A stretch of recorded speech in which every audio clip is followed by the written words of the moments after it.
there is anything that we love in the Caribbean, it's meat with bone. We love to eat meat close to the bone. We always say that meat close to the bone is sweeter. So what a great example of that with a bone-in pork loin. That's what we're going to examine next with Chef. Yes, generally when you get a bone-in pork loin, it will come whole with the bone here.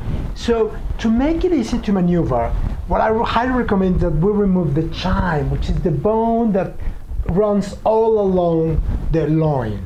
So we can do that with an electric saw, slowly going right through. You don't want to go too far down because then it will just break. So we'll just need to remove a little bit of it. I'm going to show part of it that needs to be removed, and from there you go into all these different options that this marvelous piece gives us.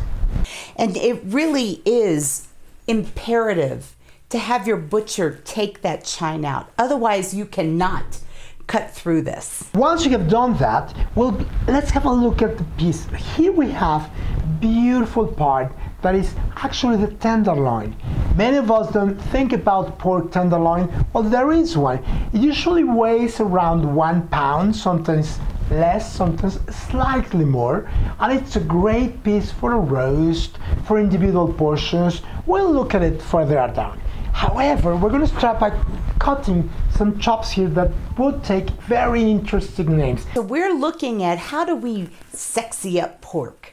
And one of the ways is to use terms that describe it that people know, okay? So instead of calling it a bone-in chop, well, down at one end where it has a really large amount of the tenderloin, let's call it a porterhouse. So you have here the part of the tenderloin, which is the equivalent of a similar porterhouse regarding beef, but this is pork. And here we have the slight T-bone right there, and then we have the eye. And then as we go further up that tenderloin, the tenderloin actual muscle gets smaller. And now we're into the T-bone section. Smaller tenderloin part, but still the same big loin muscle. We do not have to cook them to well done if they come from the United States, because we have eliminated any risk of food safety. And so the U.S. Department of Agriculture now recommends that you cook to about a 145 degrees Fahrenheit or 63 Celsius, which is a nice pink color on the inside, and it makes it so much juicier and more flavorful. Main difference has to deal with the amount of tenderloin that we have in the piece. As you can see here, the tenderloin is much wider than in this case, which is almost a small piece of the tenderloin. Let's bear in mind that we're talking about pork, so evidently the sizes compared to beef would be quite different. So now we're getting closer to the center cut loin and rib sections.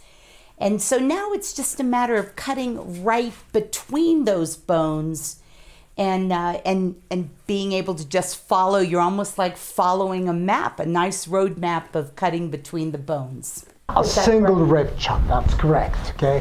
Which is beautiful. You can see something that is fascinating about pork is there is marbling there. You can probably appreciate it on the camera, and that will give us flavor, juiciness, and tenderness. You can see you can either cook them like this on the grill. This is a perfect piece to share, but you can open up a little envelope here and then fill it up with any kind of ingredients that will give them more juiciness and more flavor. We're closer to the front part of a rib, so here we have all these different muscles. When we think about the ribeye, here it is. We can see it clearly. We have here the small muscle, and then we have got the spinalis right here, and we have the eye of the ribeye. This could be served as a whole piece, as if it were a prime rib. We could roast it complete, and then just slice it at the carving station. What do you think, Liz? All of those work, and it is so delicious. So imagine that you use this on a carving station, you bringing this to the table, you're slicing it right off the bone. How delicious and how elegant a presentation this could be. This is basically a French chop. What we need to do is to clean it up with a very sharp knife, preferably a boning knife, so it goes with the bone, and then with the help of some paper to hold and remove all this membrane we need to remove from the bone. Whenever roasting this, I highly recommend that you wrap this piece up with some foil that will help for this not to burn. That's one thing you can do. Another thing you can do is you can deep fry this bone, not the piece, just the bone.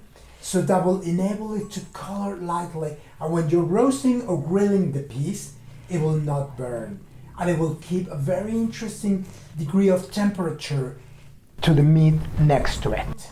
So this is the final version. It's important to remove all of this fat, otherwise it will burn.